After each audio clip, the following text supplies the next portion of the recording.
ইসলাম সম্পর্কে অনভিজ্ঞ পৃথিবীর কিছু কিছু মুসলিম দেশের কিছু কিছু নামধারী মুসলমান ধর্মনিরপেক্ষ মতবাদের ষড়যন্ত্রে পা দিয়েছে। আল্লাহ তাদেরকে রক্ষা করুন। আমরা বলি আমিন। সবাই বলি আমিন। বিশ্বের সমস্ত বিধানগুলোতে সেকুলারিজম, ধর্মনিরপেক্ষ মতবাদের অর্থ করা হয়েছে ধর্মহীনতা এবং ধর্ম বিরোধিতা। এর বাস্তব দৃষ্টান্ত আমরা দেখতে পাই বর্তমান যে সরকার আছে, তাই সেই সরকারের আমলের ভিতরে আমরা এই জিনিসটা দেখতে পাই। সত্য কিনা বলেন? সত্য কিনা বলুন? এই দলটির নাম ছিল আওয়ামী মুসলিম লীগ। এই দলটির নাম ছিল কি? আওয়ামী মুসলিম লীগ। তখন তারা নারায়ে তাকবীর, আল্লাহু আকবার ধ্বনি দিত, স্লোগান দিত।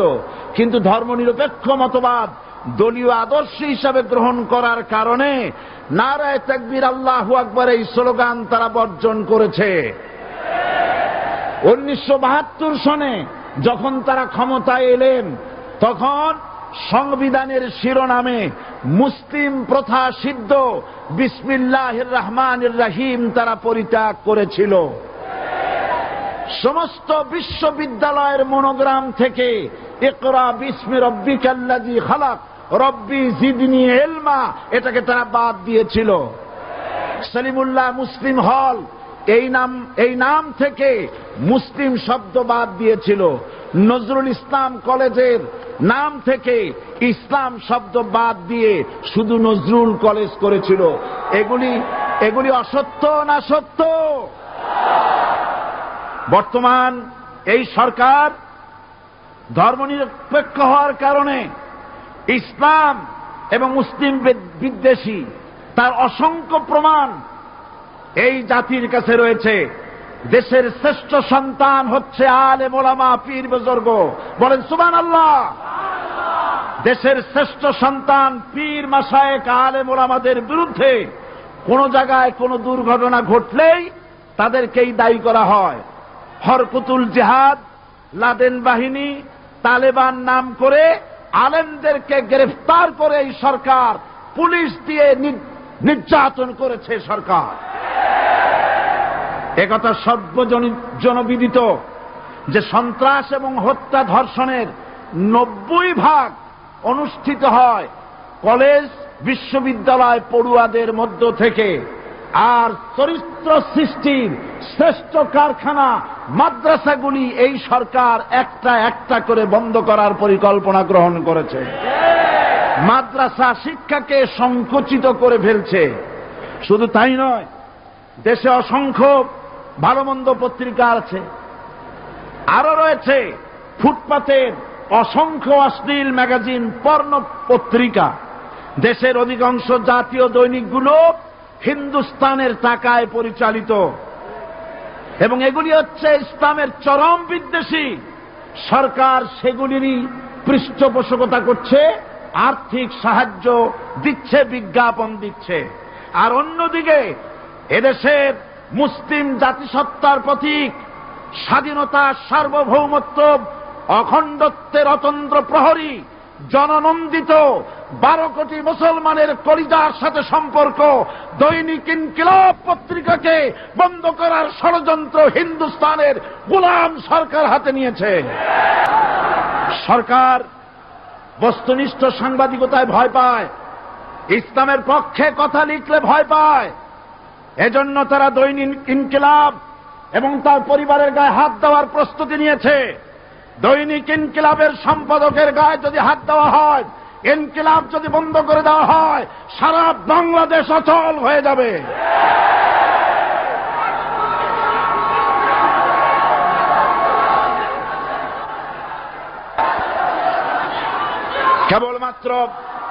কেবলমাত্র ইসলামী রাষ্ট্র ব্যবস্থাই পারে হত্যা, ধর্ষণ, চুরি, ডাকাতি, জেনা, ব্যভিচার থেকে রক্ষা করে একটি সন্ত্রাসমুক্ত সমৃদ্ধ একটি বাংলাদেশ উপহার দিতে পারে কেবলমাত্র ইসলামী রাষ্ট্র ব্যবস্থা। সুতরাং অবস্থা দৃষ্টে মনে হয় এরা যদি আরেক আল্লাহ না করুন, বলেন আল্লাহ না করেন, আল্লাহ না করেন, আল্লাহ আল্লাহ না করেন, এরা যদি আর একটাবার ক্ষমতায় যেতে পারে, ৭২-এর সংবিধানকে পুনরুজ্জীবিত করে ধর্মনিরপেক্ষ মতবাদ কায়েম করবে, সেজন্য আজ গোটা তাওহীদবাদী মুসলমানদেরকে জানতে হবে ধর্মনিরপেক্ষ মতবাদ একটি কুফরি মতবাদ। ওলামারা আমাকে সাক্ষী দেন, ধর্মনিরপেক্ষ মতবাদ কুফরি মতবাদ কিনা? এই কুফরি মতবাদকে বাংলাদেশের মাটিতে যাতে কার্যকরী করতে না পারে, তার জন্য গোটা তাওহীদি জনতা রুখে দাঁড়ান। আল্লাহ পাক সে তৌফিক গোটা জাতিকে দান করুন বলে আমিন। এবার আসুন কোরআনে কারীমের যে কথাগুলি আমরা আলোচনা করতে চাই, আপনাদের সামনে সূরা বাকারার 255 নম্বর আয়াত আমি তেলাওয়াত করে গত 2 দিন আলোচনা করেছি। আজকে আসেন সেই যেখান থেকে শেষ করেছিলাম সেখান থেকে আলোচনা শুরু করে যাক। সবাই আমার সাথে পড়েন, আউযু বিল্লাহি শাইতানির রাজীম, বিসমিল্লাহির রাহমানির রাহিম। আল্লাহু লা ইলাহা ইল্লা হুয়াল হাইয়ুল কাইয়্যুম, লা তাখুযুহু সিনাতুন ওয়ালা নাওম, লাহু মা ফিস সামাওয়াতি ওয়া মা ফিল আরদ, মান যাল্লাযী ইয়াশফা'ু ইনদাহু ইল্লা বিইذনিহি, يعلم ما بين أيديهم وما خلفهم ولا يحيطون بشيء من علمه إلا بما شاء، وسع كرسيه السماوات والأرض ولا يؤوده حفظهما وهو العلي العظيم। صدق الله العظيم। আমি এই সূরার এই আয়াতে আলোচনা করতে গিয়ে আপনাদের সামনে বলেছিলাম কোরআন শরীফের সর্বশ্রেষ্ঠ আয়াত হচ্ছে হাদিস অনুযায়ী কোন আয়াত? আয়াতুল কুরসি। আল্লাহ পাকের সার্বভৌমত্বের পরিচয় এই আয়াতে কারিমার মধ্যে আল্লাহ পাক দিয়েছেন। গত 2 দিন আমরা আল্লাহ পাকের সার্বভৌমত্ব এবং তার পরিচয় সম্পর্কে আলোচনা করেছি। আজকে সামনের দিকে আমরা এগোতে থাকবো যতদূর আলোচনা করা যায়। আল্লাহ পাক বলছেন, আল্লাহু লা ইলাহা ইল্লা হুয়াল হাইয়ুল কাইয়্যুম। আল্লাহ হচ্ছেন তিনি যিনি ছাড়া কোনো ইলাহ নাই। লা ইলাহা ইল্লাহু, তিনি ছাড়া কোনো ইলাহ নাই, সার্বভৌমত্বের মালিক কেউ নাই। এই যে লা ইলাহা, কোনো ইলাহ নাই, আমরা কালেমার মধ্যে এই কথাটা বলি। আমাদের কালেমায়ে তাইয়্যিবা আমরা কি উচ্চারণ করি? লা ইলাহা ইল্লাল্লাহু মুহাম্মাদুর রাসূলুল্লাহ। জোরে পড়েন, লা ইলাহা ইল্লাল্লাহ, লা ইলাহা ইল্লাল্লাহু মুহাম্মাদুর রাসূলুল্লাহ। লা ইলাহা, কোন ইলাহ নাই। এই দাওয়াত দিয়েছেন দুনিয়ার সমস্ত পয়গম্বর। এইটা কি শুধু রাসূলুল্লাহর দাওয়াত ছিল? সমস্ত নবীদের স্লোগান ছিল একটা। সমস্ত নবীদের স্লোগান ছিল কয়টা? সবাই বলুন, কি সেই স্লোগান? লা ইলাহা ইল্লাল্লাহ। কোরআন শরীফের ভিতরে ইলাহ শব্দ 147 বার এসেছে।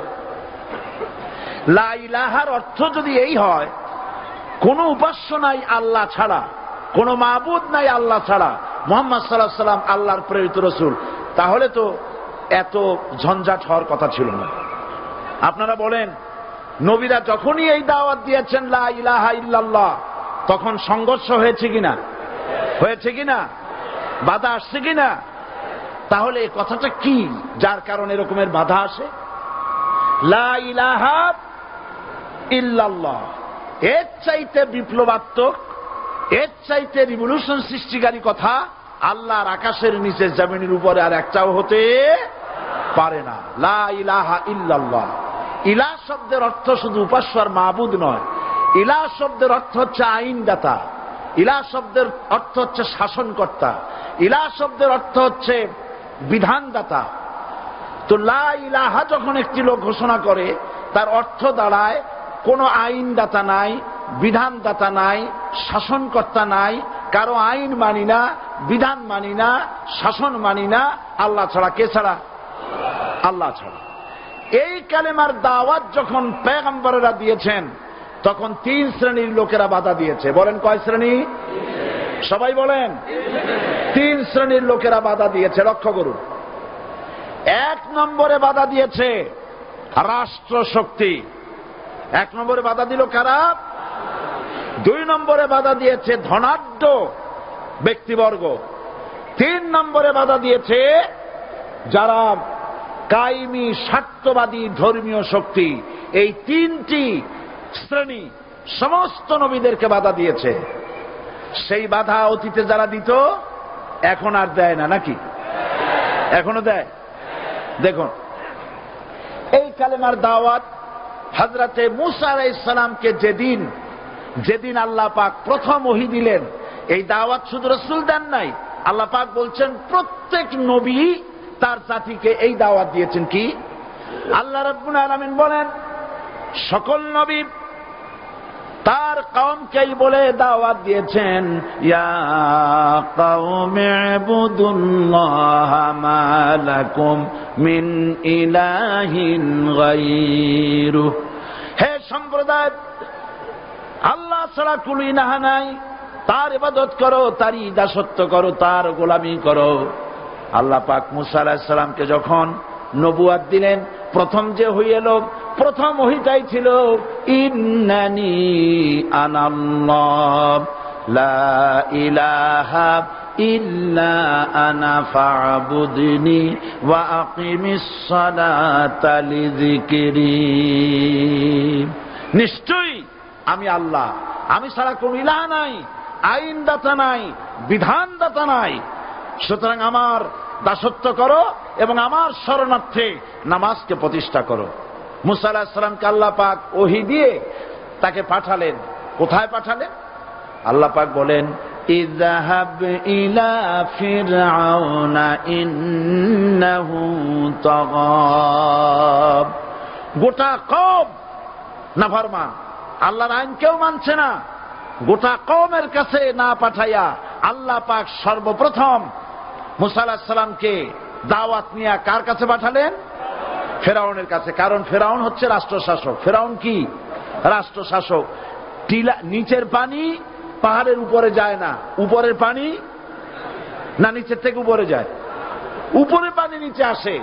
সুতরাং দেশ যারা চালায়, এই লোকগুলি যদি ভালো হয়, গোটা দেশ ভালো হয়। আর সমস্ত মানুষটা যদি, রাষ্ট্র যিনি পরিচালনা করেন, এই লোকগুলি যদি খারাপ হয়, গোটা দেশ খারাপ হতে বাধ্য। এই জন্য আল্লাহ পাক বলছেন, সর্বপ্রথম তুমি ফেরাউনের কাছে যাও এবং এই কালেমার দাওয়াত দাও। হযরতে মূসা আলাইহিস সালাম ফেরাউনের কাছে গেলেন আর দাওয়াত দিলেন, ফেরাউন পড়ে নাও, লা ইলাহা ইল্লাল্লাহ।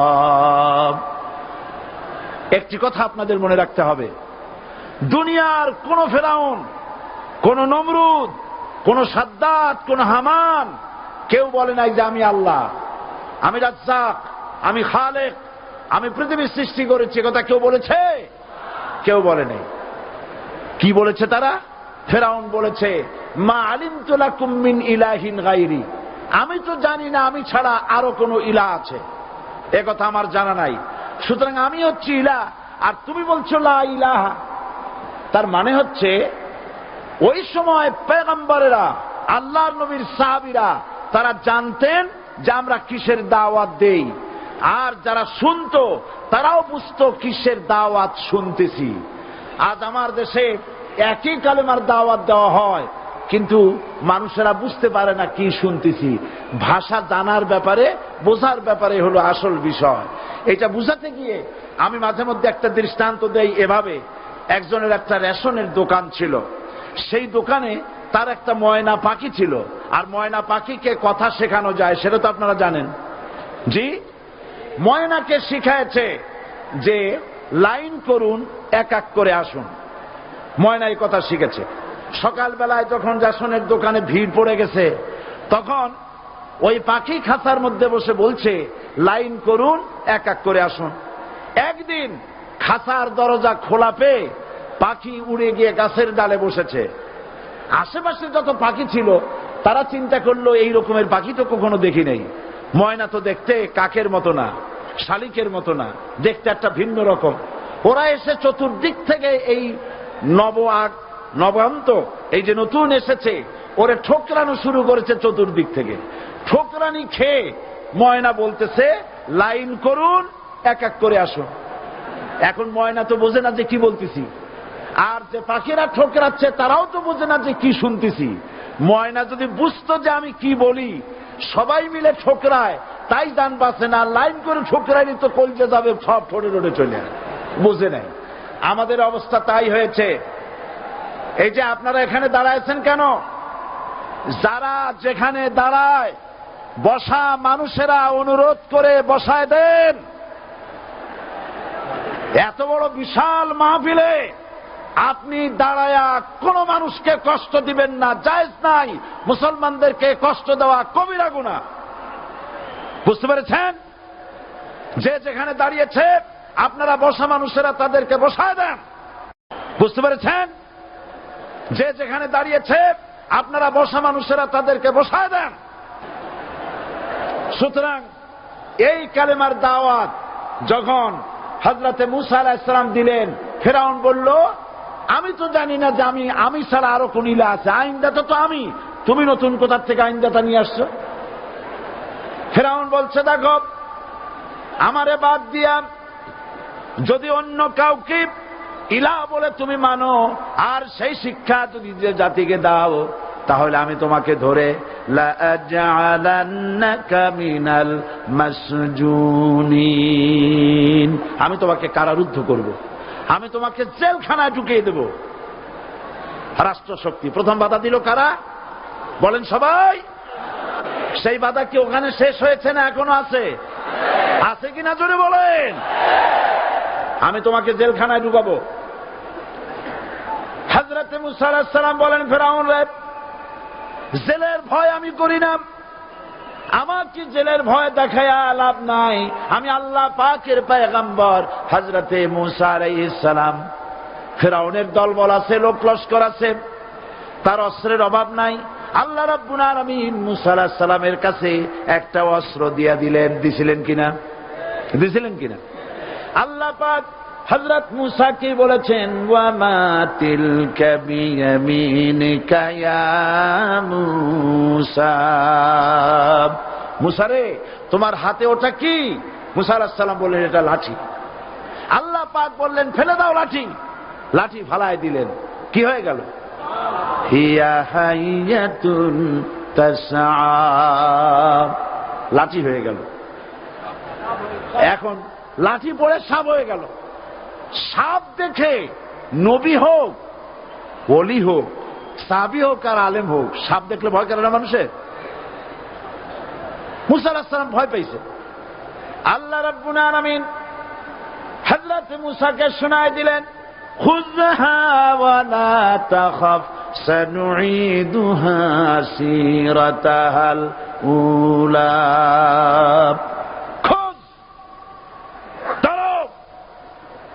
লা তাখাফ, ভয় পেও না। আল্লাহ বলছেন ধরো, ভয় পেও না। ধরার সঙ্গে সঙ্গে স্বাভাবিক অবস্থায় ফিরে আসবে, আবার লাঠি হয়ে যাবে। এখন আল্লাহ বলছেন ধরো। মুসা আলাইহিস সালাম কি ভয় পাওয়া উচিত হবে? আর উচিত হবে? মুসা আলাইহিস সালাম কি ভয় পাইছিলেন? কারণ হচ্ছে এই দুশমনের শক্তিটা খুব বড়ই দেখা যায়, মনে হয় যেন অনেক বড় কি জানি কি। আল্লাহ পাক বলছেন ইন্না কাইদাশ শায়তানে কানা দাঈফা, শয়তানের চক্রান্ত যতই তুমি মনে করো অনেক ষড়যন্ত্রের জাল বিস্তার হয়ে আছে, আল্লাহ কয় কিছুই না, দাঈফা অত্যন্ত দুর্বল। আল্লাহ পাক বললেন ধরো, মুসা আলাইহিস সালাম সাপ ধরলেন, সঙ্গে সঙ্গে লাঠি হয়ে গেল। ফিরআউন বরদাস্ত করল না, রাষ্ট্রশক্তির পক্ষ থেকে আক্রমণ শুরু হলো। অপরাধ কি?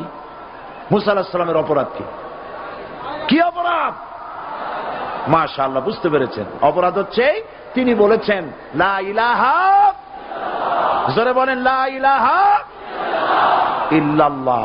এই কালেমাকে আজ আমরা ভিক্ষার বুলি বানাইছি। এটা হলো সার্বভৌমত্বের বুলি, এটা হচ্ছে আল্লাহ পাকের সার্বভৌমত্বের কথা। আজ আমরা মানুষের কাছে আমরা শুনি, মানুষেরা ভিক্ষা চায়, লা ইলাহা ইল্লাল্লাহ, এক মুঠ চাউল দেন, লা ইলাহা ইল্লাল্লাহ 10 খান পাই দেন। এই হচ্ছে কালেমার জিকির। আবার কেউ কেউ জিকির করতেছে লা ইলাহা আস্তে, ইল্লাল্লাহ জোরে, এমন জোরে কলব সাফ করে, কলব তাতে থাকলেও পারে গেলেও পারে। এই কালেমার জার, এর আঘাত পয়গম্বররা মেরেছেন। হযরতে মুসা আলাইহিস সালাম যখন বলেছেন লা ইলাহা ইল্লাল্লাহ, এই ধাক্কা ফিরআউন বরদাস্ত করতে পারে নাই। দরিয়ায় নীলের ভিতরে আল্লাহ পাক ডুবাইয়ে শেষ করে দিয়েছেন, দেন নাই?